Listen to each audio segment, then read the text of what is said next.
What's going on with you, brother? What's going on? What's going on, man? Not much, man. Best day of my life, man. Look, man, I appreciate your patience, bro. I appreciate you waiting on me. Me ain't have to pay bills. We gotta do what we gotta do. But we will go ahead and get started, man. Do me a favor and state your name for the people. Jacob Jordan. My name is Jacob Jordan. I'm native of Waynesboro. Waynesboro? That Burke County. Burke County. Yep. What right is by that? Augusta. Augusta. Yeah, right by Augusta, Georgia. Okay. So you're from. If I'm saying where you from, I say Augusta or I say Waynesboro. Just say Burke County. Burke County. Burke County. I represent Burke County. Okay, that's what's up. You have siblings? Oh yeah, it's a whole lot of us. How many? It's 9. I got it's 9 of us on my mama's side, and I got 3 more brothers on my daddy's side. So all together, about. You said how many on mama's side? It's 9 of us. 9. That's a lot of people. Oh yeah, that's a whole lot of people. Okay. Yeah. So coming up, you had mama and dad in the house? No, just mom. Yep.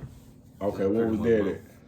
Pretty much, we had we did have a stepfather that was there in the house, but not my dad. Yeah. Okay, how was y'all relationship? Oh, we had a good relationship. Okay. Yeah, we grew up. He showed us a couple things like working on cars and stuff like that. Mm-hmm. Showed us swag, you know what I mean? Yeah. But most of all, just my mom worked all the time. You know what I'm saying? That's what I seen. What kind of work did she do? All type of work. She used to make clothes. Did everything. She built 2 houses too, matter of fact. Yeah? Yeah, she built 2 houses. My mom built 2 houses, man, and she always worked hard. And that's where I really kind of like looked to for just going hard, because she always stayed busy doing something. You know, that was every day. And made clothes. She was a seamstress, a master seamstress. You know what I'm saying? Used to make us the MC Hammer clothes and everything. Yeah. Now, I mean, we had some. Is that where she was originally from, too? Yeah, we from Burke County, yeah. I was from Burke County. So in school, what elementary school did you go to? Went to Waynesboro Elementary School. Waynesboro Elementary School. Junior high? Same thing. Same thing, all the way to high school? Everything. I never really made it through school. I got locked up when I was real young. And, how young? We got locked up when I was about 13 or something.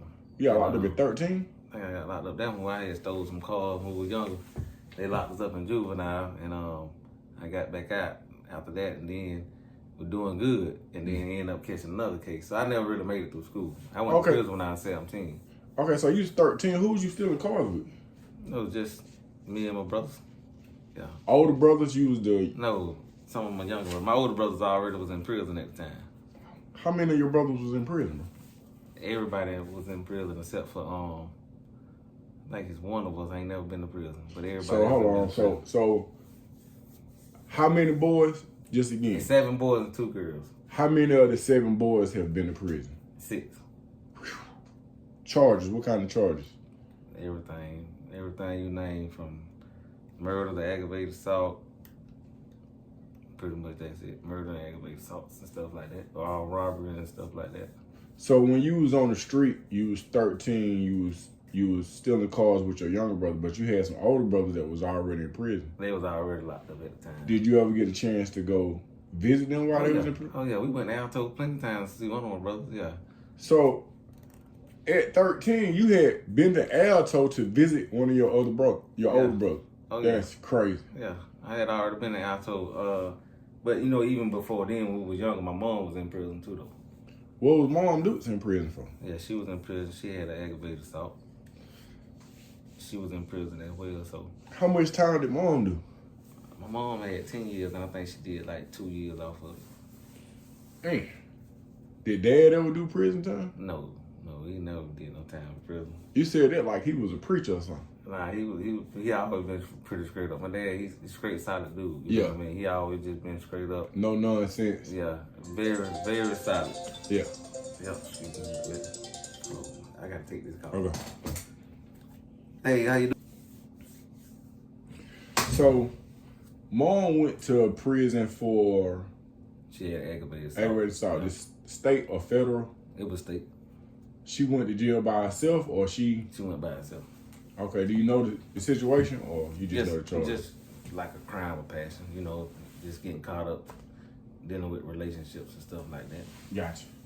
So, 13, you done stole some cars. You done you done already been an asshole on the visitation. It was few times, yeah. So you get locked up for stealing cars. That when we did juvenile time, yeah. Yeah. Now, where's juvenile in Waynesboro? What is that? What is it called? Juvenile, the YDC, like juvenile detention center. We were stealing cars, got locked up for that. And then I think about a year later, we ended up catching another case, jumping on the police because it was a situation at the pool like that. And so we had a big ride over there and got locked up again. Mm-hmm. And that's when we got now, when you say a big ride, so explain the racial, I guess, percentage in Waynesboro for people who don't know. What is it? Is it majority white, black? What's the deal? Now it's kind of like everything. You see what I'm saying? Yeah. But coming up, it was like you had division, white neighborhood, black neighborhood. Yeah. You know, just like in certain neighborhoods. You know what I'm saying? So it was a little division. Now you got majority of black, white, Hispanic. You know what I'm saying? Yeah. And it's growing. Yeah. And it's growing a whole lot. So y'all jumped on the police. What color was the police? White. Why y'all jump on? Oh, it was just a situation. One of my brothers got fighting at the pool. Yeah. And instead of them grabbing the other guy, they grabbed my brother because they knew us. You know, yeah. You know, we had a history. So y'all had one of them families where if you put hands on one of them, you might as well go and get ready for the whole crew. Yeah, it went. Yeah. Police and all. Yeah, it didn't matter who it was. Yeah. Yeah, it was wild. My sister at one time the police tried to lock my brother up. My sister attacked the police with a hammer. Wow. Yeah. So any of your sisters been in prison? Nah, they ain't been in prison. Okay.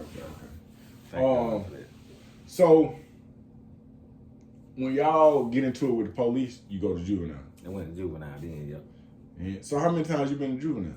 I had been to juvenile, I think twice. I think I went twice. What grade are you in doing while all this is going on?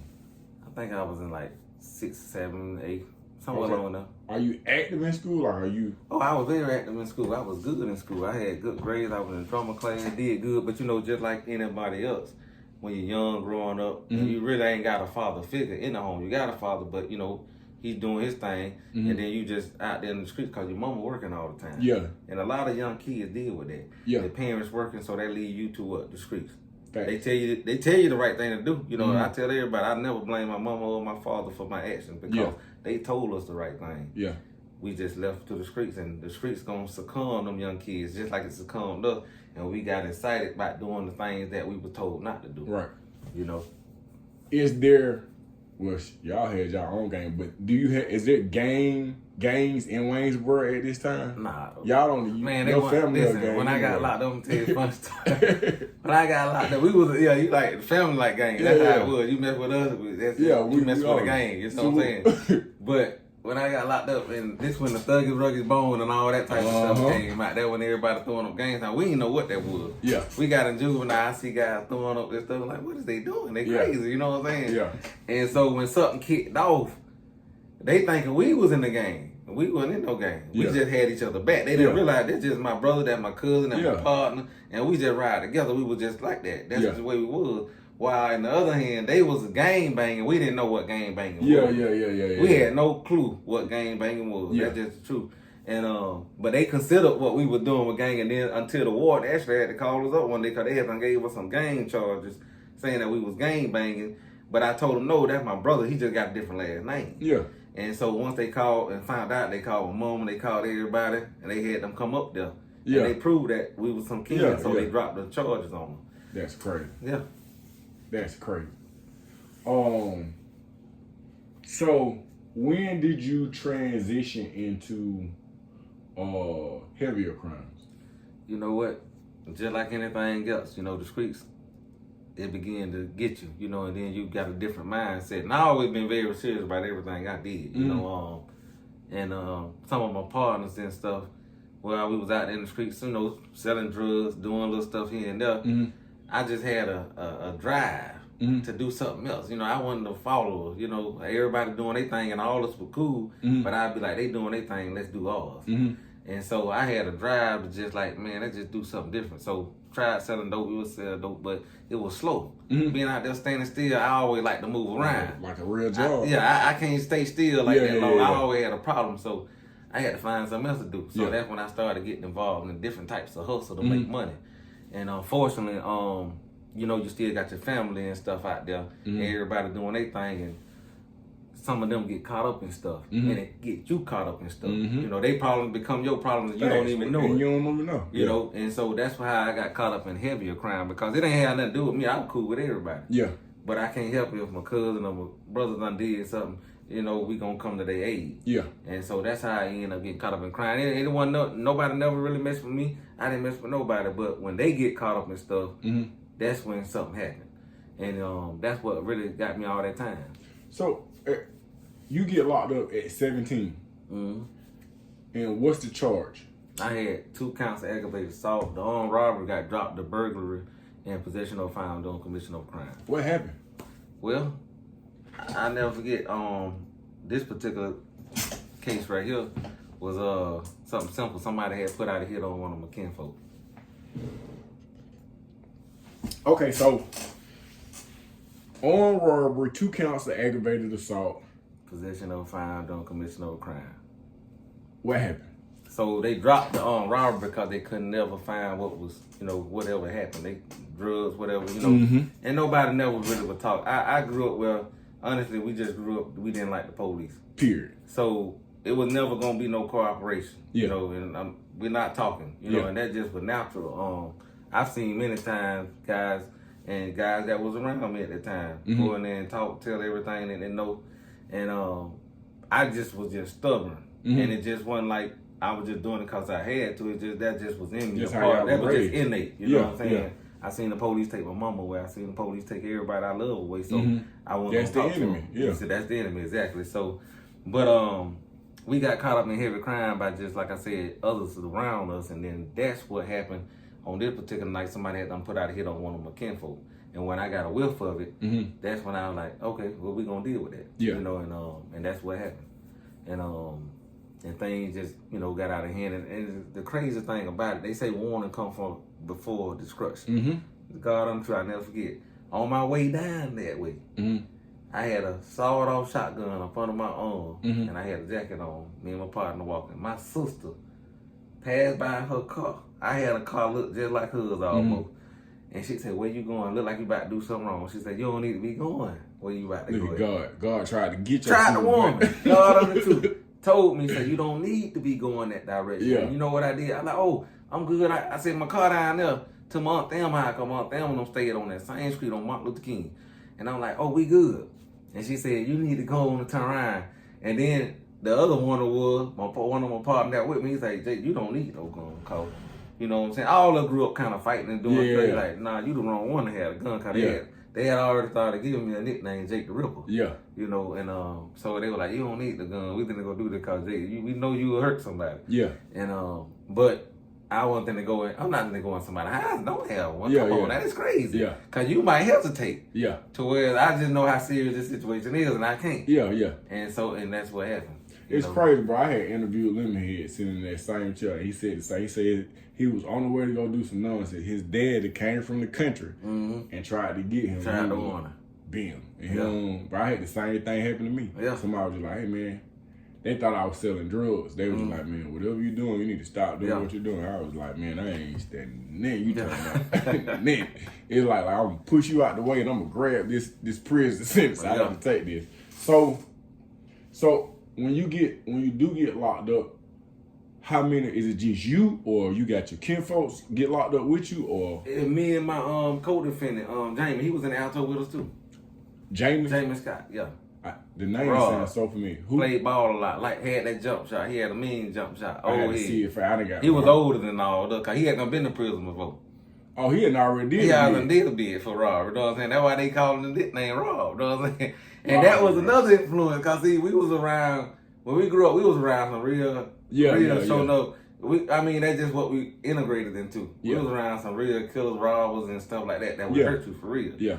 And let me ask you this. I just want to backtrack just a little bit, because are you heavily influenced by any music, or is it that's just the way of life? It was just the way of life. So it didn't matter what was on the radio at all. Nah, the radio. Now I'm gonna tell you now.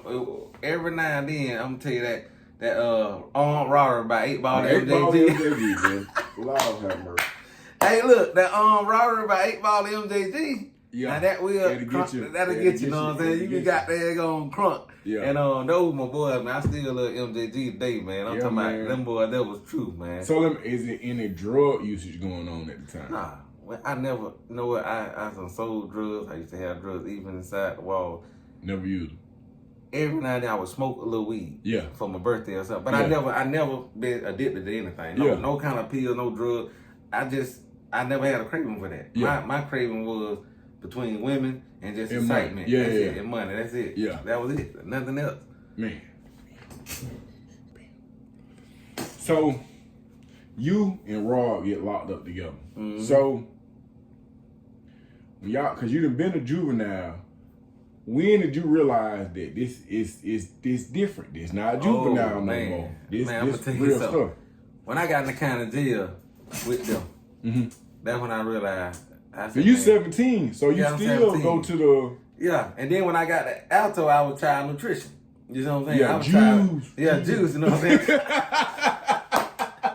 That L2 right there. Hey, they used to go Jones like that child nutrition, you know what I'm saying? So we used to get up, man, and that day go. I realized, but I'm gonna tell you one thing I did realize, and you know, they used to. I had gray hair already. I always had gray hair. Yeah. Even when we were doing Yeah, together, I had gray hair, so they used to call me Uncle sometime, and just, you know, I was a little wilder, you know what I'm saying? Because I hadn't been around, but. Man, I'm gonna tell you something, man. I realized you had some young clowns, you had some old clowns. Yeah. Real quick. Yeah. I said, man, these cats. I said, oh, these cats about crazy. I used to sit to myself. And I was playing cards a lot. I used to play cards with B-Mode on. Waldo and all of us used to always play dirty hearts and fucking stuff. And I used to say, no. I Tony Hawk and all that. They used to be gambling, him and James Robb and all them used to gamble all the time. Yeah. And I said, man, these some old clowns and these some young clowns. And so I used to sit back and just laugh a lot. You know what I'm saying? Because at the end of the day, you know you're locked up, you know your situation. You can't change that. Yeah. You got to find something to keep you occupied. Oh, without a doubt. So we used to work out. I know you play ball and you got there. You used to have an attitude all the time. It just looked like that, bro. It just looked like that. Hey, look, I remember you used to have an attitude all the time, you know what I'm saying? But you'll come kick it, you know what I'm saying? Yeah. And I remember all that, man. But I think we was in 16. Bro, you know that's the craziest thing, bro. I really didn't have no attitude, but a lot of people, you was like, man, bro, listen, man. But you was serious, though. You see what I'm saying? Hey, man. You like to laugh and stuff, too, but you was serious, though. And I remember, I think it was something I'll never forget. We was in dorm 16 together. Mm-hmm. That way it was at. And B-Mo and who else was over there with us, man? It used to be everybody over there, man. I know Eric Thomas. Mm-hmm. From Savannah, the big dude from Savannah. I can't think. Yeah. Keith Green. And man, it was a lot of good brothers though, man. Mm-hmm. And you know, I found laughter and peace just being able to be around some people that had so we had a prayer circle still. Mm-hmm. You know what I'm saying? We prayed. People might get into it, might thump a little bit, but at the same time, guess what? We all still ate together. We all still kicked together. You know what I'm saying? And you can kind of see who, you know what I mean? And just everybody, Gusto and all of us in the same line. I remember Gusto, Jabo. All them memories come back to me, you know what I'm saying? Yeah. And, man, I just seen so much, man. But just sitting back, though, and now you can look back and see it now, you know, it was a growth process. Yeah. You know, let me ask you this. So, when you initially started going to court, when did you realize that it hadn't got real? This not juvenile no more. This some grown man business that we on. What happened? They had gave me that time, and this really, you know, going to juvenile, they gave us boot camp time. I won't worry about that. But when I look back in the courtroom after they gave me 20, 20, 20, and 5. So that was 65 years. Yeah, they gave me 20, 20, 20, 20 for the aggravated assault, 20 for everything. Yeah, and honestly, I didn't even know what it meant. They were like, they say they're going to run the 20s concurrent and the 5 consecutive. And I'm getting lightheaded just trying to do all that. But at that time, I'm going to be honest with you, you know, it didn't faze me because I didn't understand. A lot of young guys get sentenced, don't even know what kind of time they got. They have to get in the Let me ask you this. When you go to court, you crank up the jury trial? Yeah, I went to trial. You got a lawyer, you got a public defender? I had a public defender. Mm-hmm. And I ain't know, I just wasn't going to cooperate, but I still got a lawyer because I felt like they ain't have no evidence. Some of them didn't have no gun. I felt like I should have backed the charge, honestly. Yeah. But it don't go like it go on TV. No. You know, you in these little old towns and stuff, them folk gonna railroad you. Oh yeah, it's already done. You ain't got to have nothing, they gonna railroad you. Your bus partner, did he play out? He went to trial? Oh, he went to trial. We went to trial together. Okay. He stayed solid. You know what I'm saying? How much time did they give him? They gave him same thing. Same amount of time. Man, so when you leave the courtroom, you got how much time when you leave that courtroom? They gave me 65 years, and the 20s ran concurrent. So only thing I know, I counted the 65. But when I got in there and I asked Jamie, because he done been locked up before. Yeah. He said, he said we got 25 years. I'm like, 25 years? That's still a lot. So in my mind, I'm just like, ain't no in the world I'm going to do no 25 years. You know, I'm like, come on, this is my first time in prison. Let me ask you this. At that time, where are you at spiritually? Oh, spiritually, I always been in the church. Cause we grew up, my mama kept us in church. We always played instruments, sang, and done something. Mm-hmm. And so spiritually, I always just kept my faith, stayed prayed up, and stayed humble. Okay. You know, I believe that my faith, that's a great portion of what got me through, other than just holding on, believing I'm gonna see my mama and them and all them again. Mm-hmm. Just having faith and believing. So what's the name of y'all county jail? Burke County Detention Center. Okay. So how long do you stay there? I ain't stay that long because they said that they didn't want to keep us in the county jail. They said we had too much influence. We knew a lot of people. Everybody know everybody. We knew everybody. So it was kind of favored, you know what I'm saying? Yeah. You know, because even the officers. But I always had a mutual respect for some. They knew my whole family. Yeah. So they didn't never give me no problem, but they did clearly say, we going to get y'all out of here. Yeah, we don't want no problem. And so they got me out of there. As soon as they sentenced me, I was gone like the next day. So you 17, they ship. Do you go to damn, what's diagnostic? Where you go for diagnostic? Alto. You did your diagnostic at Alto. Everything in Alto. What year is this? I went to Alto 1998 April.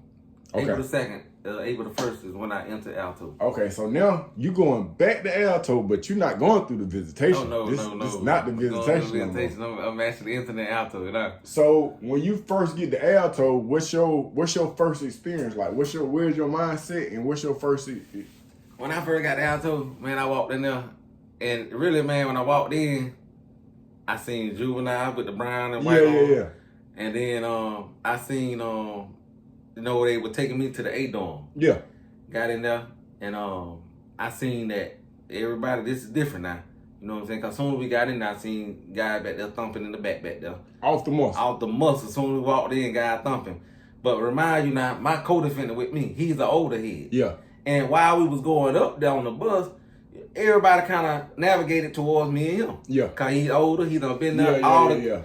Fogo and all them. I remember all them. I remember every last one of them. Full Ryan. I remember all them. All of them came to Juvenile. And so he was telling all of them, you know, like, he was telling, like, look, when y'all get up here, I'm telling you now, he was telling them all the do's and don'ts, because he's done been to prison. Yeah. He like, listen, don't y'all do this, don't do this, somebody offer you something. You know, he giving them some real things. Yeah. You know, saying, I'm just listening. I'm not saying nothing to nobody. Yeah. I just always just sat there and listen and stuff, and I'm been laughing in my mind, because I already see, like, some of them ain't going to make it. You know, I'm just being real. I'm just looking at them like, well, I see now some of them ain't gonna make it. Yeah. And so soon as we got up there in diagnostics, you can just see everything change. Now, you know, we walking in fresh. You know, everybody looking at you like, okay, I'm gonna try this one or something. You know, they gonna pick out who they gonna try. Welcome to Alto. And that's welcome to Alto, you know what I'm saying? and I'm gonna tell you, I thank God every day though, because prison was never hard for me. You know what I'm saying? When I walked in, it was just like everything was just always just calm and cool. It was always respect, but I seen so many guys come in with me, and I seen what they had to go through. You know what I'm saying? They really had to, you know, face some challenges, because some of them might come in and want to be pretty boys and all that type of stuff there, and they were faced with some real challenges in prison, and some of them made it through, some of them didn't. You know what I'm saying? Yeah. And you know, it just was one of them things, man, where you have to just kind of like know where to hold and where to fold at. Yeah. Because there's times I have put myself out there to try to help some of them and could have got myself in trouble too. You know what I'm saying? Because there's times I done stepped up for a couple of them, I ain't gonna call no names, and I could have got myself stabbed. In a bad situation. You know, in a bad situation, just trying to help somebody. Let me ask you this. When the first time you really, because at Alto, I don't care where you from, I don't care what gang you in, I don't care how big, you finna fight. Was gonna fight. You was finna fight. You most definitely gonna fight somebody. So, what do you remember your first run in? I'm gonna tell you, Who was it? And you ain't got the name on that, or you can name some names. Yeah, well, I mean, I got into it in Alto. I think I got to fight 2 or 3 times just in Alto. And the crazy thing, what it was, I got to fighting in Dome 16 with who it was. It wasn't Buck. Somebody with horse playing. Yeah. You know how they like to slap box? Slap box all the time. And I had done told him to stop playing because we was over there doing something. Just kept playing. I just had to slap the hell out of him because, you know, at the end of the day, you can't keep playing with somebody that done told you to stop. You know what I'm saying? So I got into it with him, went on the red floor, but it, you know, it was just bop, bop, bop. It wasn't that major because I really didn't want to try to hurt him. And I know he, you know what I'm saying? So we just got into it, and after that, it was over. You know what I'm saying? It wasn't no beef. You know what I'm saying? We just did that, and that was it.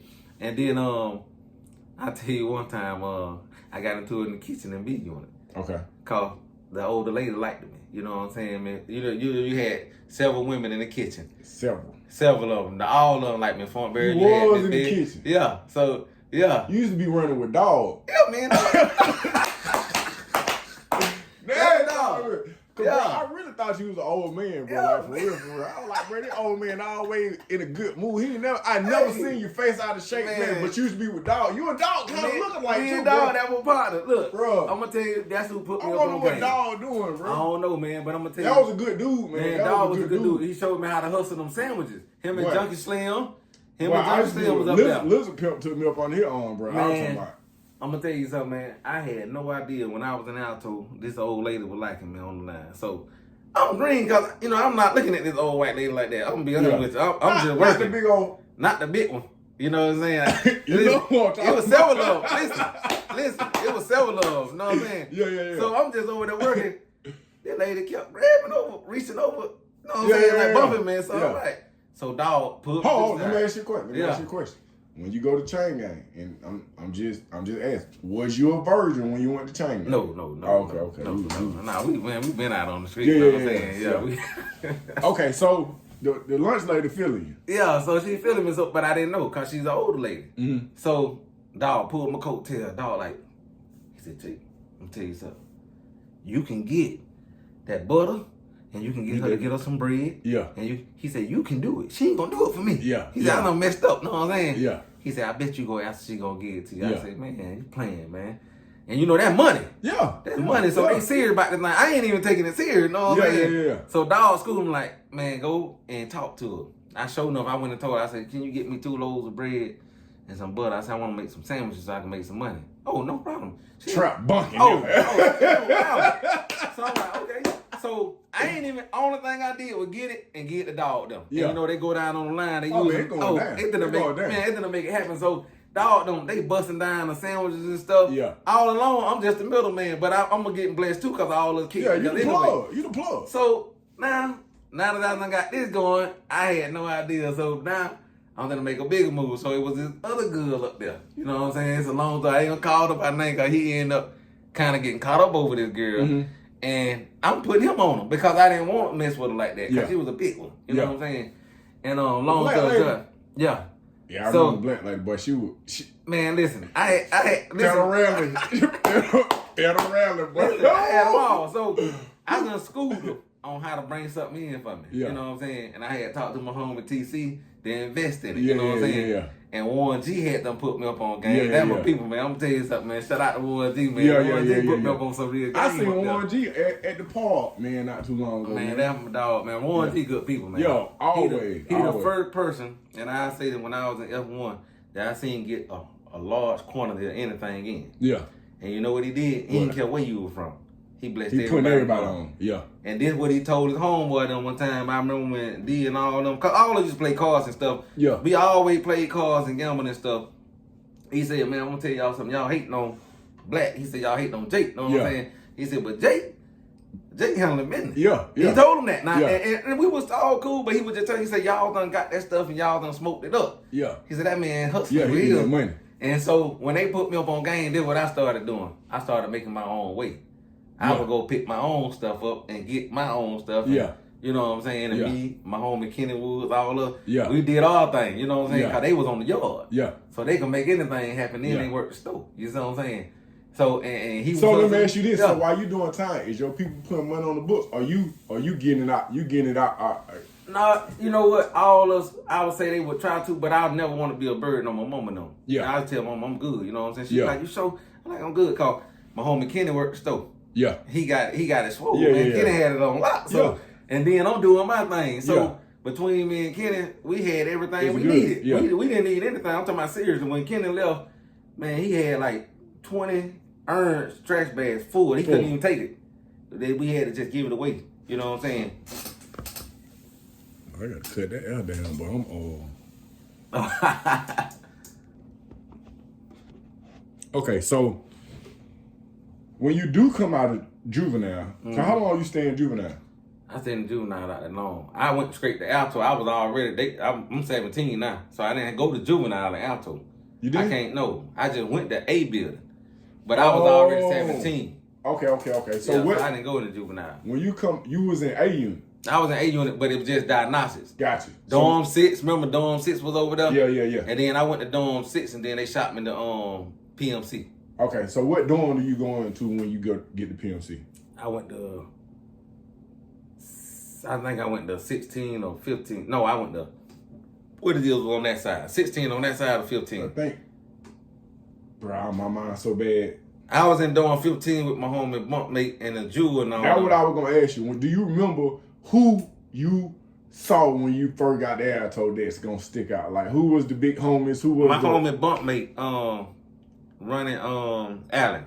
Okay. Soon as he seen me, because I know him from the street. Yeah. Soon as I seen him running slim dude, but running so solid and strong. You know what I'm saying? Yeah. And soon as I seen bunkmate, that's what they call the bunkmate. Yeah. And as soon as I seen him, man, it just stuck out like, oh man, you know what I'm saying? And I think he had like a 10-year sentence. Yeah. But I was in the dorm with him, and Jamie was in the other dorm over there. He was in. What was your bus partner? He was in one of those dorms. I think he was in. I was in 16. He was in 15. Okay. So I can see him when I go to that door round there and be like, "What's up? You good?" You know what I'm saying? And might, they open door, let you pass soups and stuff like that if you need something. So I'm saying your first detail was in the kitchen, or did they? No, my first detail was the infirmary. That's when I was in dorm 6. I worked at the infirmary.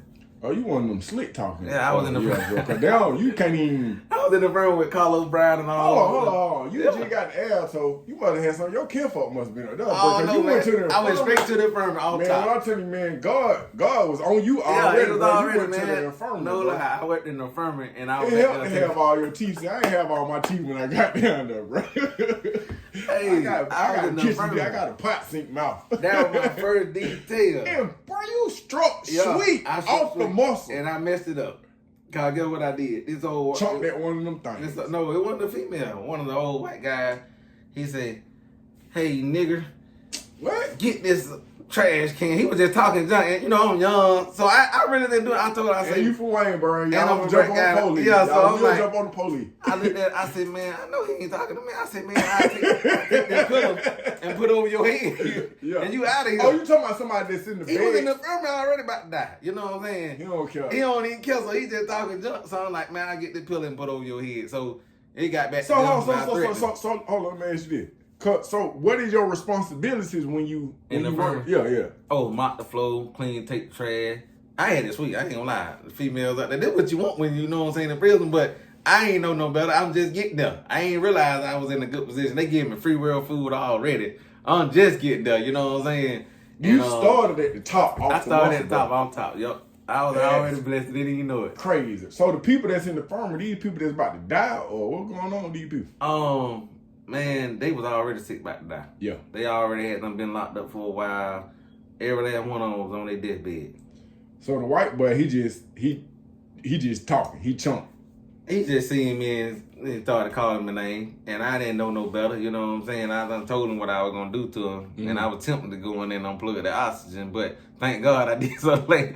He told the lady I threatened him though, and she came and asked me about it, and I was like, man, I just said forget it. You know what I'm saying? I ain't got to be up here. You know what I'm saying? And then they were like, well, we gonna get you from up here then.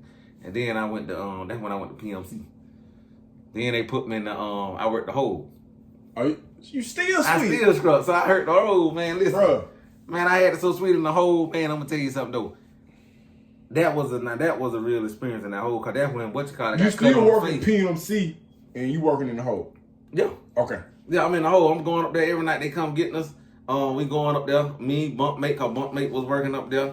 And I'm up there. We passing out the trade, keeping the range clean. Man, I mean, I had it sweet, man. You got the female officer, Ms. Grind or whatever her name was. She used to be in the booth.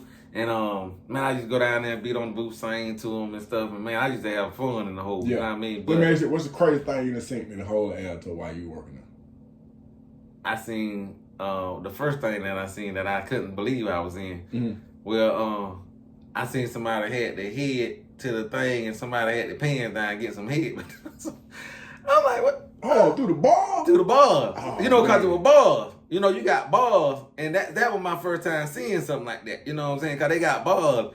And so if you in the hole, you can take your mirror. Yeah, you can see what. And you can see down. Yeah. But I was working the hole. And I just happened to walk down there and somebody was getting some hit. One, you know, and I'm like, hey, you know, I mind my business. You know what I'm saying? Ain't got nothing to do with me, so I'm going on to the next ring. But I know what I just see, you know what I'm saying? So I seen an officer do that.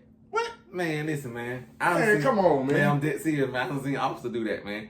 I was like, I ain't gonna call the officer's name, but I seen an officer do that. I remember an officer, bro, when I had that, because I had to fill out an F2 one day. You know, I was trying to, I had a Malcolm X review. I'm not working in the kitchen no more, bro. I'm going to trade school. Yeah. So F2, 12 o'clock. I fall out at the door. Like I'm stopping all inmate movement. Lieutenant Scott come down there. Oh yeah. They put the ammonia on me. But the police, the fat white dude, I don't remember his name, had glasses. Bro, this man grabbing all on me, bro. I'm just like, man, I'm supposed to be falling. I'm unconscious. Yeah. When they get me up to the nurse floor, they got that ammonia. I ain't never had no ammonia in my nose. I don't know how you supposed to act. I'm clearly up. I'm conscious. You just playing the role. I'm riding this all the way. Hollywood. That was Hollywood on. He woke. Lieutenant Scott say, I know it's bad, baby, but you got to get up. I ain't doing no talking. She said, I know it's bad. I know you don't want to go back, but you got to go back. Just like that. But yeah, man, I have experienced an officer that was all the way out of line. Oh yeah, they get out of line all the time, man. And you know, I would just say this, you know, Alto was an eye opener. But I'm gonna tell you what I did learn about Alto. Alto had a respect that carried a long way. Cause I've been to 13 different prisons. I ended up leaving Alto. I left Alto, went to TFL. And that reputation for Alto, just knowing you came from Alto, it's carried. I don't care whatever prison you've been at. When you say Alto, you got folks' attention. Yeah. You know what I'm saying? And it was mutual respect. And I'm going to tell you something else, though. I learned how to get along with anybody. When I got to TFL, I got put on down there, too. Yeah. I'm going to tell you who put me on the lick. Because they had a lot of gang stuff going on down there. You know, Macon was down there heavy. And I bumped into Footy. Yeah. Footy was in the toe. You know what I'm saying? And when Footy seen me and seen how I would carry myself, he was getting to the money down there. And I bumped into Footy. He told me, he said, Jake, you get to it down here now. You know what I'm saying? He told me how to make a move. Yeah. And that's what I did. And I got it put on. Yeah. You know what I'm saying? And it wasn't no looking back. So I stayed down there for about a year. I left TFL. I went to I went to Augusta, but I ain't stayed there but a week. I went to Macon State Prison. Stayed in Macon State Prison for a good little while. Then I left Macon State. They sent me the Dodge. Stayed down there for a little while. I left Dodge. I went to Hancock. Then I went to Hancock for a little while. I left Hancock, went to Phillips State Prison. Then I left Phillips State Prison. They sent me to a county camp. You did pop. They sent me to a county camp talking about riding a backhoe detail and all that stuff, cutting around. I'm like, nah, I'm not doing that. Then they gave me assault on the officer down there. Old crazy female tried to get me to stay in the dorm, and I don't smoke, so that smoke, they back there. I said, listen, I just can't be in that dorm, you know what I'm saying? Because I can't do that smoke thing in the open dormitory. I use that. Then I got pants on with no pockets. I'm like, this ain't me. Anyway, you know what I'm saying? So I end up, they gave me assault on the officer something in the Reedsville. And I didn't even hit her. She tried to grab me, and I moved out the way she hit the door, and I bust out laughing. They gave me assault. That's crazy. Something in the Reedsville. I stayed in the Reedsville in the hole for a minute. But by the grace of God, people calling, checking on me. I left Reedsville. I stayed in Reedsville about 6 months. Left Reedsville. But let me say this. While I was in Reedsville, this what took place too. And I'm glad it got straightened out. But I met a couple guys that I had to hustle with. Guy owed me $300. And he was playing around with his homeboy them. Man, they get popped with my phone. Now they get popped with my phone now. He owed me $300 for it. But it was playing, man, you think that he might have told because I owed him money? You know, all this stuff going on. So, you know, that really pissed me off because I'm trusting you and you owe me money. You know what I'm saying? Then the female done told me they finna shake the dorm down. Yeah. So I done called them and told them, like, look, y'all be ready, man. They gonna shake the iron. You got all the time in the world to do whatever you need to do with this phone, put it up. And they end up getting popped. And then when he down in the hole playing around mentioning my name, which you shouldn't have mentioned my name, because I always just went to church, mind my business. You don't never call my name like that. He called my name, and it almost started a ride down there. I'm talking about, it's a lot of people got hurt behind that fool. Yeah. You know what I'm saying? And so, long story short, they locked me down and put me on pending investigation because they said somebody had a hit on me. And they locked him down. Just so happened, we get locked down together. And now we out on the little cage. Yeah. And he got a chance to tell me what he said. He said, man, I didn't mean no harm. And everybody looking at this. And I told him, I said, you should have done that. You know, and I was out of my hand because some of my personal homeboys, they ain't playing. You know what I'm saying? I can't really do nothing now because they done came to my aid. Yeah. You know what I'm saying? Because they had heard what happened and stuff. And so it got out of control. But my homie, what's his name? They had a lot of bloods. They had GDs and stuff down there. And I had them looked out for a lot of people in different positions. Not knowing, because I'm not in no game. But because every time I got blessed, I blessed you. I always looked out. You know what I'm saying? Because it ain't about where you're from. If you hungry, I'm going to feed you if I can. And we just going to show love and get money. And so I had a lot of people that I had to need a favor for. And those people came back to my aid when something went down. And it was just, man, I'm telling you, man, I just was blessed, you know what I'm saying? But we got a chance to iron it out, and I'm glad because it could have got real. It could have got real ugly. So,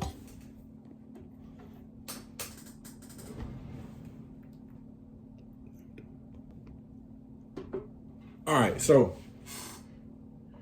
when you work the hole, how long is this your detail? Oh man, the hole probably was my detail for a good little while till I booked on one of the officers over there for Tucker. That's what it was. It was somebody got locked down for jumping on an officer. I can't call his name, but I can see his face. And while we were getting ready to take the trays down there, I'm walking with the tray. And I had been working the hole for a while. They let us get away with a lot of stuff. With the hustle. They looked out for it. What was the hustle in the hole? Oh, shoot. Trafficking. Yeah. Trafficking. Whatever somebody needed. You know, that's all I'm gonna say. Whatever somebody needed, we made it happen for them. Yeah. And just getting extra was you working the hole? Was Slap working the hole? Probably, I think I might have was. Did Lemonhead work the hole for a minute? But they weren't there. Lemonhead wasn't there in the hole when I was there. I was there before they were. Who was working the hole while you were there? If you remember. Man, I can't remember everybody. Yeah. Cause Jap, there's a lot of people that had them work the hole. You know, some people get detailed. I'm gonna tell you what's his name from Bamers. He worked the hole for a little while. Crazy as hell. I can't call his name, but he was off the chain though. God dang, I can't call his name. But everybody knew him though. He was wild. It was a few people, man. I was on second shift, I think. Hole. I think I worked the second shift because you know they had 3 shifts to work the hole, and I was on second shift. I can't remember everybody's name that worked it, but it was that whole thing was on chain, man, for real. And how did you, what's the name? What the guy had beat up the officer. It what got me out of the hole. He told me while we taking the trays down, he said, didn't that tray Papa Loogie in it? So I'm like, huh? I don't know what he talking about. Spitting? That what he was saying. Yeah. But he said Papa Loogie. So I'm like, what? I'm dumbfounded because I don't talk like that. So you know he gonna, hey, Jordan, Papa Loogie in it. That's how he said it. I'm like, Papa Loogie in what? What is you talking about? He's like, man, come in this tray here, we gonna give it to him. I'm like, no. I said, I ain't messing nobody's tray. You know what I'm saying? And he said, Papa Loogie. I'm like, no, man. I said, I ain't gonna do that. So he got mad at me because I'm like, no, I ain't doing that. You know what I'm saying? And so for long, he started got daggone trying to, no, don't call Jordan because Jordan tell. That's how he was thinking. You know, if I see you do something like that, man, I'm not going to do that. You know what I'm saying? Even though I'm locked up, I still got morals and principles. I'm not going to spend in nobody's food. I don't care what he done did. You know what I'm saying? I'm not doing that. So you want me to be a part of that, I'm not going to do it. You know, and so that what got me kicked out the hole right there. And then they sent me to be unit. Well, I got locked down. For what? Assault, threatening, Lieutenant Golf. I got there. He wasn't a lieutenant then though. Yeah. They come in the dorm and the officers cussing, talking about I'm trying to get me some ice for count time for sensor count. Yeah, he came in there talking crazy. He came in there talking junk. I said, man, what? And I went off on him. And everything ain't no variable threatening. And now I'm in the hole or whatever. And I got there looking down the thing now like everybody else would. You know what I'm saying? So him and Max Burn and all them came talking that junk to me, but they locked me down. I stayed in the hole for about 28 days for that. So when you come out the hole, ain't no more PMC. Now you here at the B unit. Yeah, I'm in the B unit now. It's a wrap. What dorm did they send you to? F1.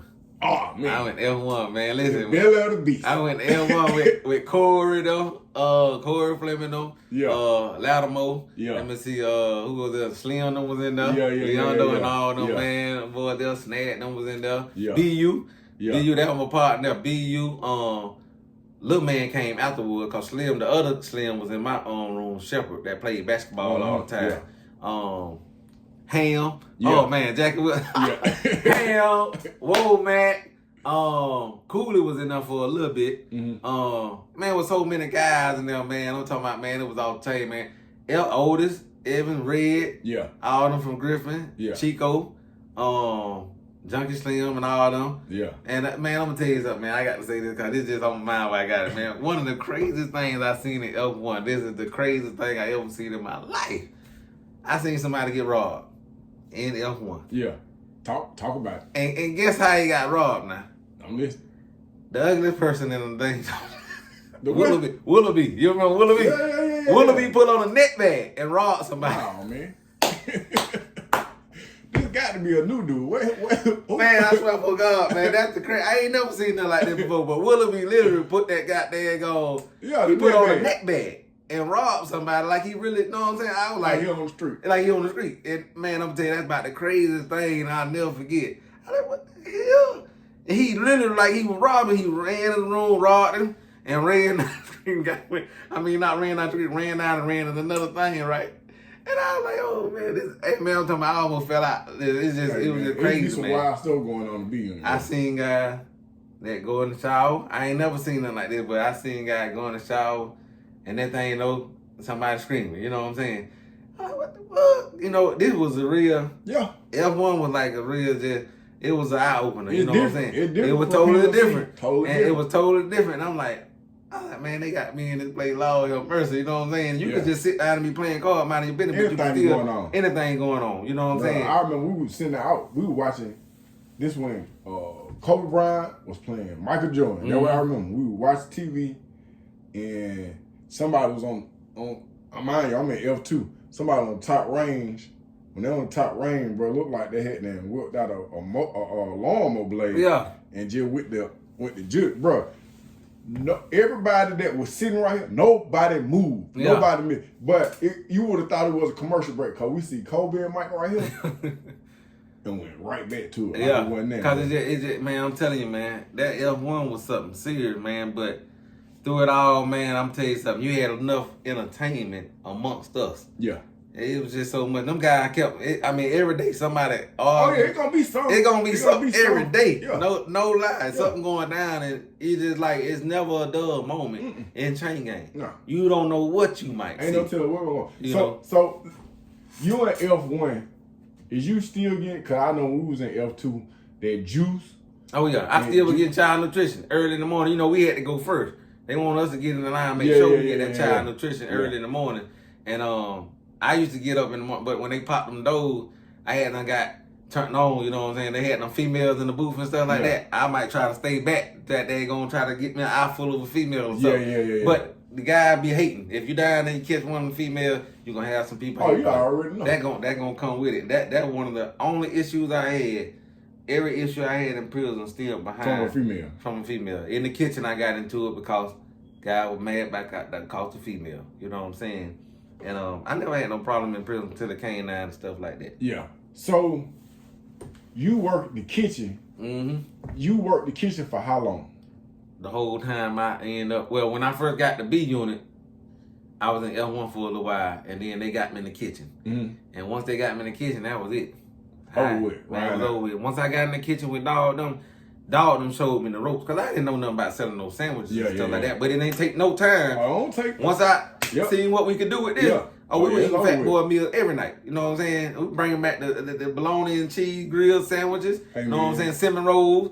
When I got the B unit, bro, that's when I started chain gang. Oh yeah. My mama was sending me money. I was like, you got the B unit. That's a whole different thing, bro. Man. Big Mike, we getting drunk. Oh yeah, Big Mike. Yup. It was just so many people, bro. It was just so many people, man. Like Big D. Lil Pat and all them was in there. Bro, yeah, because I was in E1 at one point in time, and then they kept sending me over to G2. That was G2 with ITP. Yeah. Like, bro, why y'all keep sending me over, man? F2. Now I got the F2. I was just like, bro, this supposed to be the work, bro. I feel like I'm at home. Yeah. It was it, man. I ain't gonna lie, man. It's like when you get somewhere and you comfortable. I mean, you're good. You know you got time to do it. Everybody there had to be. You know what I'm saying? Yeah. So you gonna have to. And the one thing I did realize in them, man, and you had some guys that kept that unity. Yeah. Cause we can get into it with one another, but guess what? They had them big boy meals. We gonna bust the do. We gonna get the cooler. Yeah. And they gonna do all that stuff. And you know, it was just something different, man. You know, and man, I remember all them guys used to run together. All of them used to be the same size. The Buck and one little partner name called Lil Pimp. Lil Pimp. Yeah. Lil Pimp, what's his name? You talking about Kane? Not Kane, but I remember Kane too. But it's Pimpin'. Yeah. What's his name? I know his real name, man. He was always on that Pimp thing, and he rapped too. Yeah. And we used to be up there rapping Ajax and all them, man. Yeah. Man, it was just something different, man. And I'm telling you. Let me ask you this. So while you was there, did you start making plans to be free? Like, did you go to school? Was you coming up with it? What was your mindset? Honestly, I didn't know what gonna happen, man. You know, cause honestly, like when I was up there, I believed one day I might get out. Yeah. But from seeing what was taking place, and my mindset was like on the serious note, like I may have to kill somebody at any given day, or I might die.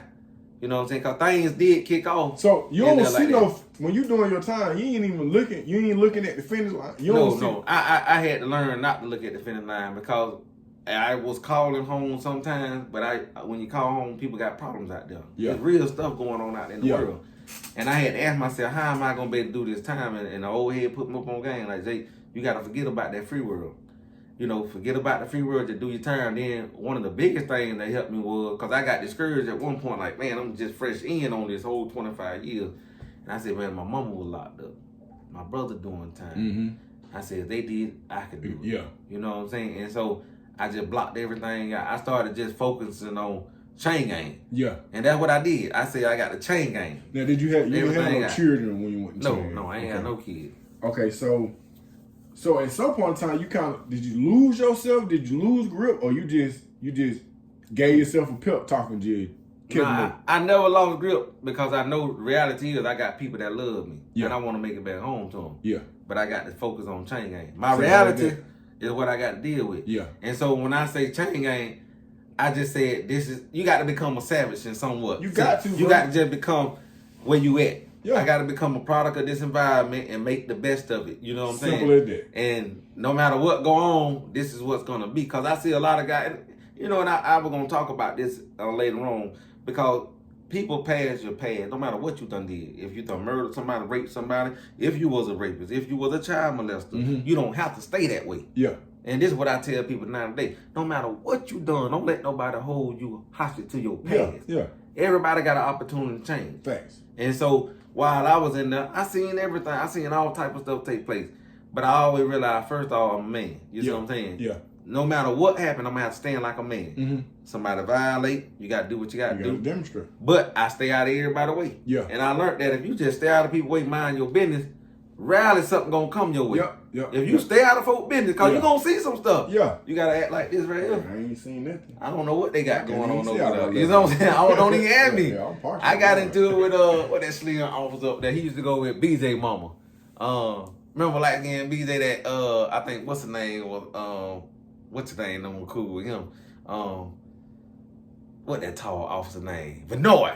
Vanoy sound familiar. I can't. Officer Vanoy, Slim. I got into it with him. You know what I'm saying? One time. Because I was up in my room laying on the bed, and it was count time. Yeah. and I had slept. Man, he wrote me up, and I went off on him, you know what I'm saying? Because I'm like, dog, you know what I'm saying? You got other folk laying in the bed, but you want to pick at me, you know what I'm saying? So he want me to clean the floor, and at that time, cleaning the floor wasn't bad. Yeah. But I took it as a defense. Yeah. And so I got into it with Vanoy, and then me, Dog done went and talked to him for me, you know what I'm saying? And we kind of worked out. Yeah, Dog had some pull. They respected Dog. Yeah, you know what I'm saying? So Dog, like, he young. Dog get your ass about that. Oh, yeah. Dog got me Listen, that got me out the hole one time. Yeah. I had got a Bill Lamb job one time. Man, I got a Bill Lamb, goddamn, that was so crazy, man. Listen. And I played it off so smooth because I was the E-bill then. I had this scrub too. I'm talking about scrub good, you know what I'm saying? So I'm breaking down my stuff and getting all that stuff ready to put out, you know, I need to put it out. But this officer female came out the booth to count, but I got books on the bed. Yeah. I got the Sugar magazine, you know what I'm saying? I got all the daggone kill books. Yeah. And so got daggone, she coming through for sensor count. I got the flap up, you know what I'm saying? Yeah. You so I'm try. I'm in You try. I got the books. The books are decoy. Oh, this is decoy. So hey, that's just I'm gonna try. You know what I'm saying? So Bill got daggone me. Hey, look, Gino done told me. You got, cause once you tell it, it's like, it don't matter what nobody else say. It don't matter what nobody else say. I got my mind. So I got daggone in the book, and then you got daggone, she coming through. I know she coming through. I hear the door pop. So who the officer is? Who the officer? Slim black chick, cause she had just started working there. I can't call her name. Okay. Man, she had been talking junk to me, so I'm like, let me try. So man, sure enough, I'm in there riding out. Man, she opened that thing and she went screaming. Oh, she screamed? She screamed. Hey, she literally screamed for real. So I'm like, oh, Lord. I'm saying, it's going down. Oh, man. It's so bad. now, It's she all done bad. locked the door. You know what I'm saying? She done took the paper out the door and boom, boom. Now I'm locked in. I'm like, oh, and I got this stuff in here, you know what I'm saying? So I heard him take the guts out my walk, man. Put everything in there. Yeah. I'm bucking now. I'm trying to buy me some time. Yeah. And they come talking about what's going on. Stan Ridge, Lieutenant. Lieutenant come up there. Jordan, what you got going on, Jordan? I'm like, man, I ain't got nothing going on. I said, man, you see all these books? This what I got going on. Yeah. We gonna call Lieutenant Peregrine. They done called Peregrine, everybody done came. I told him, look here, I ain't going nowhere. Yeah. I said, I ain't going nowhere. Y'all might as well call the 13 and everybody y'all need to call. Oh, you bucking? So I'm bucking now, but I'm really trying to buy some time. Yeah. So they're like, Jordan, you will never give us no problem. We're really gonna. I said, man, listen, I'm in here. I got books up. I'm not stunting her. Yeah. You know, I ain't know she was coming in the cat. Yeah. So I'm playing her. So bam, I said, man, let me talk to my homeboy Kenny, cause they know Kenny. They like Kenny. You know what I'm saying? So bam, they let Kenny come in there, and bam, when they let Kenny came in, I gave him everything. Yeah. Then I like, look, can I make a call? Let me just talk to mama, you know what I'm saying? They let me make a call and everything. They looking out for me, you know what I'm saying? Right, you. Yeah, they looking out for me because they would have been done, you know what I'm saying? They been gone. But they let me make a call and everything after talk to my mom. But they knew my mama from past things with my other brother that was up there that I told. So they kind of knew who I was already. So that helped me out. So, bam, they let me talk to her. I told her what happened. I said, they couldn't take me to the hole. I told her what happened and everything. And then, long story short, man, they locked me down. And Lieutenant Scott came and talked to me. Oh. And guess what now? Lieutenant Scott looked out for me, man. I stayed in the hole for a few weeks, and this is all I got to. She said, Jordan, you never gave us no problem. I said, no, ma'am, I sure had. She said, but I need to see what you were doing on the thing. She said, here you were doing a back and forth stroking motion. She said, show me what you were doing. What? I said, Lieutenant Scott, I said, that's what I was doing. Yeah. You know what I'm saying? I'm telling the truth. I'm like, that's what I was doing. Yeah. You know, but I was at the books. I wasn't trying to, you know what I'm saying? I said I was looking at the books, you know what I'm saying? And so she told me to demonstrate, you know what I'm saying? I'm talking about this guy. No lie. And when I did that, I demonstrated, man, my legs shaking and everything. Like, this guy I'm shaking, my legs shaking and everything. This real talk, though, I'm saying. My legs trembling. And bam, man, got daggone. Everybody on the range, like, they listening, like, oh, well. And then go what she said. What? Jordan, I'm gonna give you probation. And you get out the whole day because they need you back in the kitchen. That's God, I'm true. Bruh. That happened just like that. She gave me probation. And hey man, you done had a halo, bro. Man, I was blessed, man. Man, listen. She don't play. Scott, bro, I was in front of her, bro. You know, I ain't no back and forth in the hole. I did my little thing in PNC, but other than that, bro, I ain't never really got in no trouble. Yeah. But she's like, I had got rolled up for something. She say, I know you didn't do it, but I gotta give you something. Oh yeah. I gotta give you something. What? How you gonna tell me you know I ain't do it, but you got to give me something? Man, I don't know how it happened with me, man, but she blessed me, man. She looked out for me and got me out the hole, put me back in the kitchen because they said they needed me back in the kitchen. Dog them had them put in the world. Bro, that don't happen, boy. I don't know. That don't happen. Them guys was in there like, oh, hell, you should have heard the whole rain. Oh, you was the police. You was the police. They talked all type of junk. I'm like, that's just how it happened. This is what I learned, man. The cookie crumb are different for some people. Yeah. You know what I'm saying? Yeah. And when she did that, I ain't gonna lie, I was shocked. But I was shocked when she said, show me. I ain't gonna lie, I was like, I was stunned. But when she said it, I showed her what I was doing, and guess what she said? She said, I'm gonna give you probation, and you getting out the whole day. I ain't never heard her say probation to nobody for nothing. But that's what it is now, look. That's happened for real, man. She gave me probation, gave me store restriction. That's all I got. That was just favor. So, did you get your GED when you was in chain gang? Yeah, I got my GED in Macon State Prison. So you didn't go to GED class when you was at Alto? No, I went to ABE with Keys. I was in there with school teacher Keys. Yeah. And Miss Ford used to be the officer down there all the time. I did victim impact and just ABE. You know what I'm saying? Because I didn't have a GED. I didn't get my GED till later on, man. I'm saying, so you ain't like, I'm gonna get. I guess for chain gaining for a minute. I was just hustling, trying to just stay simple as that. Yeah, and then no trade school. No nothing. It hit me when I got to Macon State and I started working for the chaplain and stuff like that.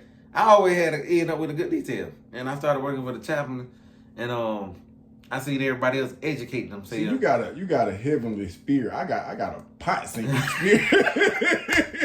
You're gonna put him in the pot sink. What? How? Pot sink? Pot sink. Close security pot sink. Man, come on, man. These folk working on the whole farm. They got the same money. They got everything. How you keep them in the pot sink? I said the pot sink. Bro, hey, man. I caught some good details, man. They put me in the kitchen for the bakery, and they tried me with the pot sink one time. They didn't. That was out of them. But I worked the tag playing at another camp. I was a teacher aide. You know what I'm saying, at another camp. That's after I got my GED and stuff. Yeah. They put me in teacher aide and stuff.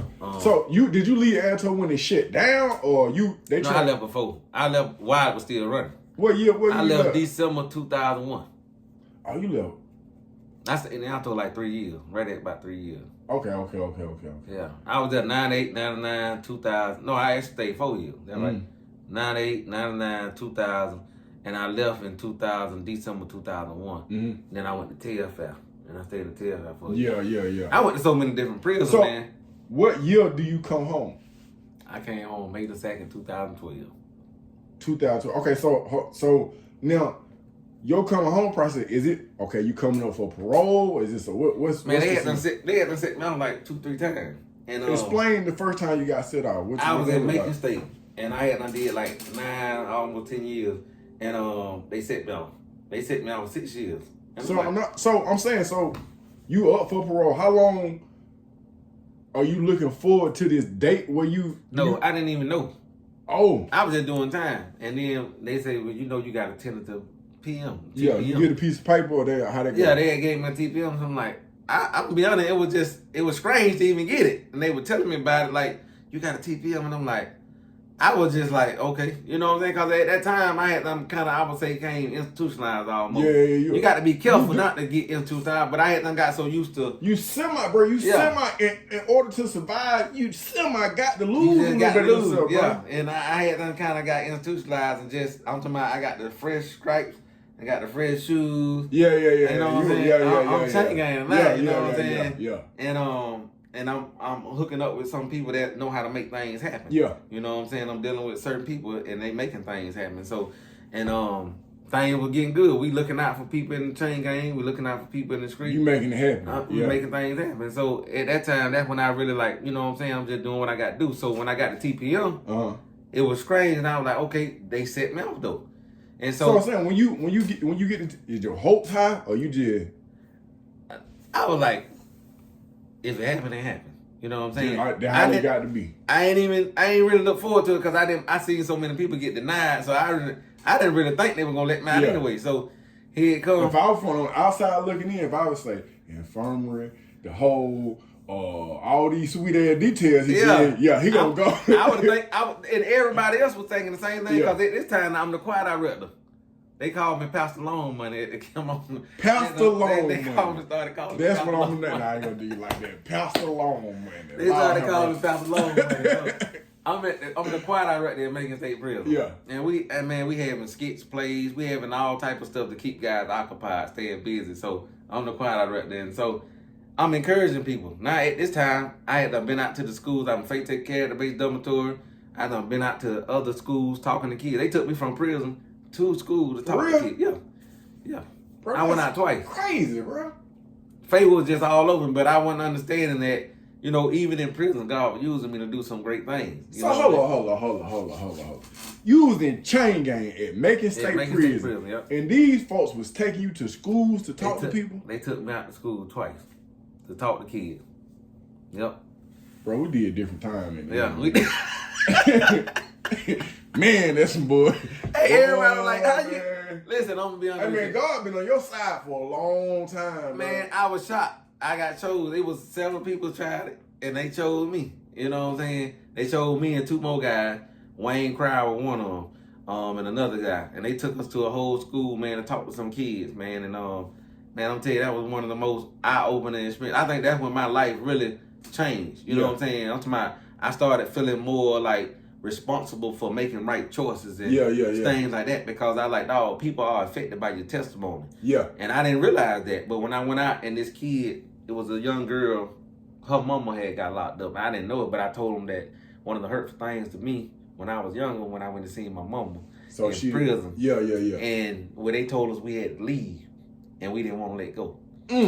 That hurted me so much. I never forgot that feeling. So, and I shared that, and the girl, she just cried and cried. And man, I was like, no, I started crying. Tears in my eyes behind that. But that right there was an eye-opener. That's when I started getting more serious, like about I need to get out now. You know what I'm saying? That's when everything started hitting me now. They done set me off. But I got up there that night. I said, they set me off. I said, but listen, I want to encourage y'all tonight to keep going. I say, all of us going to go through ups and downs. I said, but while we're in prison, we got to make the best of this right here. Yeah. I said, it ain't over with. Yeah. You know what I'm saying? And so I used to encourage all the guys in the choir and encourage them guys there that we going to make it. For those that meant to make it out of here, we're going to make it. And then some of you might not make it. Yeah. That's the reality. Yeah. I said, but while you here, you still got purpose. And so I stood on that. Yeah. Because it's just like you're in the military, somebody got to accomplish this mission and somebody might get shot along the way. I can't stop because this person dead beside me. It's a full march. It's a hurtful thing that my brother's done falling, but I got to keep going because somebody got to get there. Yeah. And so I started believing harder and harder, man. And I'm going to tell you something, man. By me doing them skits and plays, years later, when Warden Hilton Hall came there, because Walker was there first, but when Hilton Hall came there, he said, when he see me do a skit one time, he fell out his chair laughing. Because we did this funny skit called World Meet Pastor Long Money, where I was doing a skit about the crooked pastors in the church. Yeah. And he told me, he said, one day I'm going to help you. He said, just keep doing what you're doing. It was 6 years later. 6 years later, I had no idea. I'm just doing what I'm doing. Still in chain gang. Still in chain gang, but I had been to other prisons then. And one day, this just how it happened. One day I was just online for inspection. Mm-hmm. They said, Hilton Hall coming through. He the regional director. I said, okay. I ain't thinking nothing of it, you know what I'm saying? But he know me good, you know what I'm saying? So he walking too fast. You know how he walk fast. He don't be playing. He be walking dead serious. Yeah. Man, Hilton Hall came through. He was walking so fast, and he just walked by and stopped right in front of me. He said, Pastor Long Money. He said, have somebody call me. He kept going. That's all he said. He said, Pastor Long Money. Yeah. I looked at him. He said, have somebody call me. And he kept going. And I'm like, how the hell am I have somebody call him? I have no idea how I'm going to get in contact with this man. Yeah. You know what I'm saying? I'm locked up. Yeah. And this, telling you, man, this is just how it happened for real, man. It was a white dude that drew good that was next door to me. Mm-hmm. And I had them bought some, I had him draw something for me and send it out. Soon as the inspection was over with, guess what he did? He said, man, you must know Hilton Hall. I said, no, I don't know. He said, man, he told you to call him, man. He said, listen, I got his number right here. He's at the office. And, man, I'm telling you, man, this on God, everything I love, God take my life, man. This is what this man said. He said, here goes his number right here. He said he got an office at Macon at the transition center. He be there all the time. He said, cause my wife just talked to him for me. Man, I don't know how this happened, but this is how it happened, bro. So I got the number. Guess what? I just put it in my Bible, wrote it down. I didn't call him. Cause, I'm just getting down here. I'm trying to figure this camp out. Yeah. What Miss Ood was down there. Mm-hmm. One of my novices down here, so she was looking out for me. You know what I'm saying? She had no warrant. Some of the ladies talking about, don't y'all talk to Jacob too long, cause he'll get you if you talk to him. Then what she said on the inspection one day, she said, Lord, she said, don't y'all talk to him long. All my counselors, y'all stay away from him. Yeah. He talk to you about 5-10 minutes, he gonna have to break it up. So I'm like, man, why she do that there, man? So, man, Ood was cool though, man. She looked out for me while I was down there. So, but one day, man, it hit me so hard. I was in the dormitory. I had them been there about, I want to say 2 months. They put me in the on door and they were trying to look out for me. Man, something heavy came on my heart. You know what I'm saying? I'm talking about I never felt this feeling in my life. Something heavy came on me, man, like something was just on me. I went in my room, put the flap up. They had 3 people in the cell at the time, too. They had added that extra bed in at the bottom. Yeah. And I just like, I'm sick and tired of this, man. I can't keep living like this, man. Yeah. I'm tired now. I went in my room, man. I cried, man. I said, Lord, I said, if I ever was serious, I said, I'm serious. Now I say, I'm ready to leave prison. Yeah. You know, this is what I did. I said, I'm ready to leave prison. I said, I can't take this no more. I say, I done seen what you wanted me to see. Mm-hmm. You know what I'm saying? And I say, Lord, if you could do anything for me, I say, please just make a way for me. So I went up. I had a flock too. I didn't keep it. One of my partners kept the flock because we in the honor dome, so I don't want to get caught. Yeah. So I went up. I called my mama. This ain't no lie. I called my mama. I said, Mama, I said, I got Hilton Hall number here. She said, yeah, I remember Hilton Hall because she had done been to make us stay. I said, I want you to call him. He told me to call him. I said, about a month ago. Mm-hmm. I said, just call him for me. And he just told me to have somebody call. And I said, see, can he do anything for me? She said, well, I'm going to call him tomorrow. Mm-hmm. And she said, I'll call you back on this number. I said, no, don't call me back. I said, just we don't mean to call you. Mm-hmm. And so she said, all right. So sure enough, that was Sunday night. So Monday came, she called. Mm-hmm.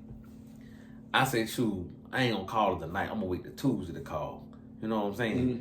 So Tuesday came, I got the flop. I seen when she had done left a message saying call. She texted and said call. I called. I said, hey, Ma.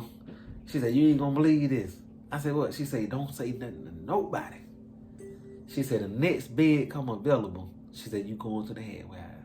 What? I said, huh? She said, yeah. She said, don't say nothing to nobody. She said, but the next bed come available, you going to the halfway house. This is just what I did, bro. This ain't no lie. Man, I hung the phone up. I told my partner, I said, man, you know what? You can have that phone. You can have that phone. Is that what I told you? Yeah, that's yours. I said, man, you can have that phone, man. Yeah. It was on Tuesday night. Yeah. So I'm excited now. But I don't know, it's just something that just felt good. You know what I'm saying? Yeah. So I went downstairs and Wednesday came. And this ain't no lie. So Wednesday came, they do transfer on Monday night. They'll let you know. And then on Wednesday night. So Wednesday came, I went to Bible study, went to church, had a good time, came back in the dorm, and one of the officers, all the officers, they liked me, man. Mm-hmm. One of the officers called me to the booth. Mm-hmm. Called me to the booth. Jordan. Called me to the booth. Said, how you feeling right now? I said, I'm feeling pretty good. She said, look, I know you ain't gonna say nothing. She said, but you leaving tonight. I said, huh? She said, you leaving tonight. She said, don't tell nobody. She said, but I'm telling you now. She said, go ahead and say your goodbyes to whoever you gonna say it to. She said, but don't tell nobody you leaving now. She said, I'm just telling. Man, I went to my room, bro. I had a box full of everything. I just got it. I got everything in my box. Everything, man. I just went there, all my partner. Yeah. I said, hey, man, y'all can have everybody. I just spread it out, you know what I'm saying? Because I kept a lot of stuff, so I spread it out. And, man, I couldn't sleep, man. I'm telling you right now, man, I was up. How much time have you done? Oh, I had done, at that time, I had done 13 and some change. Okay. Because I did 14 and a half. Mm. I think I had done did almost 14, but I know 13 and change right there because I went to 2 halfway highs. Mm-hmm.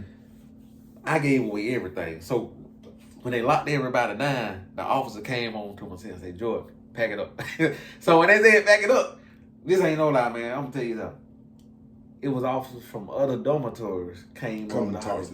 Female officer, they came and hugged me in front of everybody, man. That's crazy. This on everything, little hug me and said, George, we know you're going to do good. God on the truth. They said, Jordan, we know you're going to do the good. Hug me. I had some of the 13 officers see me that morning. They came and shook my hand. Said, blessings to you, brother. Said, you're going to do good. You know what I'm saying? Yeah. the Muslim the imam and all them, they told him, because I was cool with the Muslim people too. They came and told them. And man, I hollered at so many officers that night, and they came and just literally like just stood around me and talked with me and said, Jordan, we believe you gonna do real good. Yeah. And I shook all on hand. I said, man, I really appreciate all y'all, man. Yeah. And they were like, Jordan, you just got God all over you, man. Yeah. That's what they told me. Yeah. And man, I got to the head where I, man, listen, man. They sent me to the head where I had to be a barber. So I had to be in maintenance, first. Yeah. And then you can get into the program and get a job. Yeah. So they sent me there to cut hair. And I ain't never had cut hair. I ain't never cut hair. Man, listen, I never cut hair in chain gang. Yeah. But that's how he got me there. And when I got there, the white chief told me, she said, nah, if you can't cut white people hair, we gonna send you back. So the white guy came in there, he said, look, cut my hair like you would cut somebody black hair. Okay? Yeah. White cool dude. I tipped him up. Bam. Cause I just know how to cut a little bit, you know. So I tipped him up, know what I'm saying? I knew how to cut with the comb and razor, cause Latimer showed me all that. Yeah. And so, bam. I cut his hair. She did like this right here. He did like that. And that was it. So I stayed on maintenance. They took me out every other week. And then from there, man, it just went crazy, man. When I got a job, my first job was at Checkers. Okay, so you working at Checkers when you at the halfway house. That's your first job? That's my first job. How'd that go? Man, I'm going to tell you something. So I got the job. Me and T from Rome, Turner. T, he had a job already working, so he would put me up on game. He was like, bro, this how you do it, this how you move, you know what I'm saying? And he was like the big brother to me then, because he showing me all the ropes, how to move around the halfway house and stuff. And he was from Alto, so I'm going to listen to him, you know what I'm saying? So T put me all up on game, man. He was working at a restaurant, I think he was working at Longhorn or somewhere. He eating the steaks and all that. So he telling me all the stories, how he catching the bras and stuff. Yeah. I mean, he put me all up on game, so I'm excited. Yeah. So, man, I get to that Checkers, man, wasn't nothing to play with. Them females off the chain. I'm talking about, man, when I got to the halfway house, bro, when I came out, I used to buy a pack of condoms a day. You know what I'm saying? Because you got to have that clear book bag. Yeah. And so I'm walking through Houston Avenue, Alphabet City, and some of the meanest projects in Macon. Yeah. You know what I'm saying? But when you got that book bag, or they know you in the halfway house, they gonna show you love. Yeah. So I'm walking through two sets of territory, like Bloods right here, you got Crip, and it was mainly just those in that area. But they showed love, man. Rambo and all them. I bumped into some solid guys. Yeah. And then I got on down there. One of my people that I did time with, Jerome Foster, he brought me a load. Yeah. You know what I'm saying? He blessed me, you know what I'm saying? He brought me a load, and I had met this chick, the white chick, who was solid down there. And so once he brought me that load down there, it was over with. No, it was over with. He brought me a load, and there was no looking back. I began to establish certain things, and I was showing love to the people I needed to show love to, and things started happening. And so I would be going out to work. The manager, she was cool with me. I'm looking out for them. Now I'm getting extra time. But my check ain't hitting on nothing. So they're like, what is you doing when you go? What are you doing? Your check, you don't have no money. You know what I'm saying? I might have about $237 from working a whole 3-4 weeks or whatever. And but I got money. You know what I'm saying? I'm like, you know what I'm saying? So I'm making things happen, man. And it was just so exciting, man. You know what I'm saying? Just going to Checkers. I'm meeting females every day, man. It's like, man, I'm talking about every time I come out, I got to try to see something different. I'm coming through the project. Okay. So right now, what do you do for a living? Okay, let me say this too, right now. So after going through my ups and downs, getting out, I tried jobs, and I did have some good jobs, but nobody would pay me like I was worth. You know what I'm saying? Because I work hard on everybody's job, and I always been a good employee wherever I work. But however, God bless the dead, Mr. Golden started me doing heating now. He seen me doing some construction one day for a guy. He said, man, I wish I had you working for me. And so he asked me, he said, you got this, that hat, bro, God, you got his hand on you. Yeah, he told me, he said, if I had you working for me, Jacob, he said, I could let some of these guys go because I see how serious you is. You show up on time, you come to do what you got to do. Yeah. And man, this is the God untrue, man. When I started working for Mr. Golden, Mr. Paul Golden, God bless the dead, him and his son, both of them passed now. They gave me an opportunity. When I got that drill in my hand, bro, I was up on the ladder, and I knew it in my heart that was what meant for me to do. And I worked for Mr. Golden for about a few weeks, actually. I did a whole church with him, and did some more jobs. And I got down and said, Mr. Golden, I'm quitting. He said, He said, Joy, what you doing? I said, I'm quitting. I'm finna go to school. I said, I'm finna go to school for heating now. I said, if y'all could do it, I can do it. And he said, well, I'll be dog. He said, well, Jacob, as long as you ain't upset. He said, you ain't leaving because you're mad at nobody. I said, no. I said, Mr. Golden, I appreciate everything you did for me. I said, you really done looked out for me. You done showed me something. I said, now I want to go to school and I want to get this thing. I want to learn the ins and outs of this. I quit, went to school. And he always, while I was in school, I still worked for him, though. You know, I get a job, he'll still have my back, and we end up making money together because I go out and get some contracts and stuff, and I go through him. That's what started me doing contract work. That's when I learned how to subcontract. Like, it's a job he might not have time to do. And I said, well, Mr. Gold, let me do that job, and you pay me like it's my job. And I still pay you for covering me on the job. Because you can do that. And so he was subbing me out the job. Well, you got a book out. You got a couple of books out. But go ahead. So he started subbing me out the jobs. And then long story short, I got a job working for this company, the big company. They were doing all big jobs, one of the biggest companies in Augusta. Well, they told me they were going to write a reference for me, but they didn't. I set over 500 and something units in 1 year for these folks, man. I was making them $40,000 or better a week in the truck I was in. And I asked them to write my reference. They wouldn't do it. But I stayed there for that year because I wanted some kind of reference. And they didn't give it to me. But one of the ladies in the office used to let me go and get equipment cheap. So I was getting cheap equipment, so I go put it in. That's how I was making my extra money because they didn't want to pay me like they were paying the other guy. And so I was like, I wasn't mad. That's y'all job. Y'all do what y'all want to do. But I'm going to make my money how I got to make my money. Long story short, I quit them. I took them to their church because the son of the company had done told somebody that they didn't want me doing extra jobs like that. And I'm like, no, he want to keep his foot on my neck. And that ain't cool, you know what I'm saying? So I quit. I started hustling on my own. I met another contractor, HVAC contractor, who I worked up under his license. And then I went to another big company. Worked there. I met all type of people. They trained me. I would say, man, that's one of the best companies. They trained me a whole lot with this business thing. And I met some good guys there that trained me in service. So after that, they won't write me a reference. And for me being too honest with a customer about something that happened, it was our fault. It was the company fault. It wasn't my fault. But when I got there, I seen what happened. Somebody put the switch on backwards. The lady didn't do it. You know what I'm saying? One of us did this. And I told her the truth. And they ended up writing me up by that. And I was like, man, you know what? That's some bull crap.